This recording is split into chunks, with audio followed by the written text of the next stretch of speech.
गालिब साहब को ये शेर बहुत ज़्यादा पसंद था। इतना ज़्यादा पसंद था कि गालिब साहब ने कहा था ये शेर मुझे दे दो और मेरा पूरा का पूरा दीवान आप रख लो। ये शेर कौन सा था, वो शायर कौन था, जानेंगे इस वीडियो में। नमस्कार, आदाब अर्ज़ है, मेरा नाम है रवि।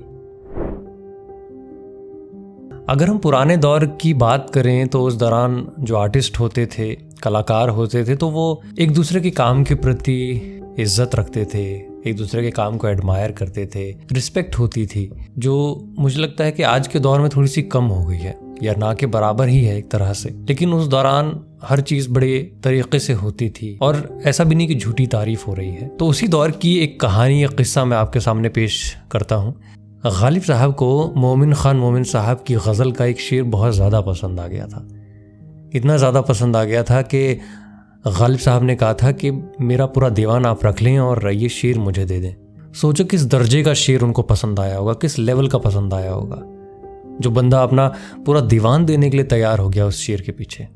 सोचें आप, कुछ तो बात होगी उस शेर में। वो शेर था कि तुम मेरे पास होते हो गोया जब कोई दूसरा नहीं होता।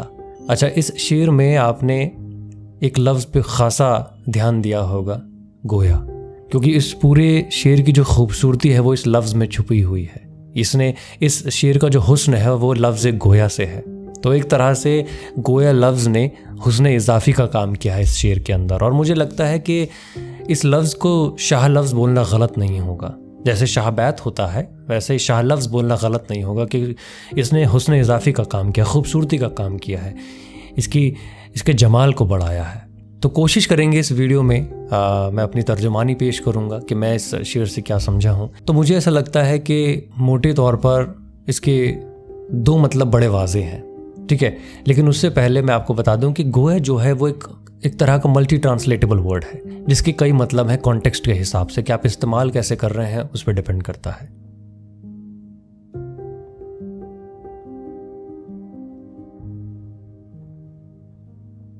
तो मुझे ऐसा लगता है कि पहला मतलब कुछ यूँ हो सकता है कि जब कोई मेरे आसपास नहीं होता तो मुझे यूँ महसूस होता है कि मेरे पास गोया तुम मौजूद हो, चाहे वास्तव में ना हो, लेकिन मैं तुम्हें इमेजिन कर सकता हूँ, देख सकता हूँ, महसूस कर सकता हूँ। तुम मेरे पास होते हो गोया जब कोई दूसरा नहीं होता।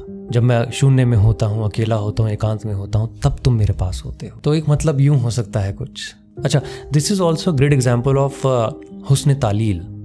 अच्छा, हुस्न तालील क्या होता है कि जब हम किसी चीज़ या किसी बात की शायराना वजह पेश करें, या हकीकत वजह कुछ और हो सकती है, असल वजह कुछ और हो सकती है, लेकिन हम शायराना अंदाज में कुछ और वजह पेश करें, जैसे कि देखो ये फूल कितने खुश हैं इसलिए खिलखिला रहे हैं, या मेरा दिल इसलिए धड़क रहा है क्योंकि तुम मौजूद हो वरना मर गया होता।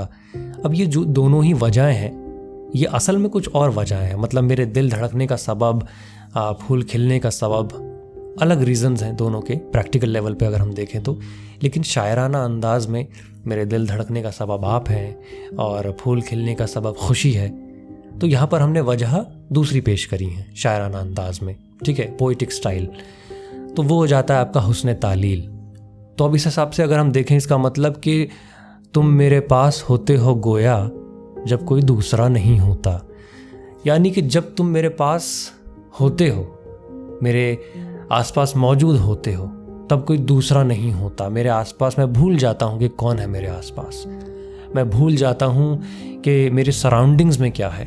और जब ऐसा होता है तो यकीनन वो शख्स कितना प्यार में होगा, आप देखें कितनी मोहब्बत में होगा वो, कि आप मेरे सामने आए, आप मेरे सामने मौजूद हैं और मैं अपने आसपास की सभी चीज़ें भुला चुका हूँ, और या मेरे लिए आसपास की कोई चीज़ें इतनी मैटर नहीं करती हैं जितनी आप मेरे लिए मैटर करती हैं। So this is also one of the meanings. मतलब तुम्हारी मौजूदगी इतनी गहरी है कि अगर तुम फिज़िकली अवेलेबल नहीं भी हो मेरे पास, फिर भी मुझे लग रहा है कि तुम फिज़िकली अवेलेबल हो। मतलब यहाँ पर आप उस मजबूत रिश्ते को देख रहे हो। सोचो मोमिन खान मोमिन साहब ने ये शेर किसके लिए कहा होगा, उससे कितनी मोहब्बत करते होंगे। वो कौन हबीब होगा जिसके लिए इतना खूबसूरत उन्होंने शेर कहा है, तुम मेरे पास होते हो गोया जब कोई दूसरा नहीं होता। और जब इंसान अकेला होता है ना, तो उस खालीपन को भरने का हक सिर्फ एक इंसान रख सकता है, हर कोई नहीं रख सकता उस खालीपन को भरने का हक। तो वो इंसान कितना इम्पोर्टेंट है उस इंसान के लिए, उस शख्स के लिए।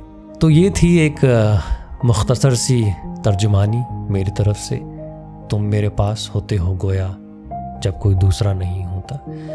तो अगर आपको ये वीडियो, मेरी मेहनत अच्छी लगी है तो लाइक करें, कमेंट करें, चैनल को सब्सक्राइब करें। और हाँ, अगर आपके जहन में भी कोई सवाल है, कोई शेर है जो घूम रहा है कब से और आपको लगता है कि आप मुझे भेज सकते हैं, तो मैं कोशिश करूँगा कि मैं अपनी तरफ से रिसर्च करके जो तर्जुमानी पेश कर सकूँ आपके लिए आसान लफ्ज़ों में, मुझे अच्छा लगेगा। आप भेज दीजिएगा, कमेंट कर दीजिएगा। बाकी मैं आपसे फिर से मुलाकात करूँगा एक नए मौजू के साथ। तब तक आप लोग अपना ख्याल रखें।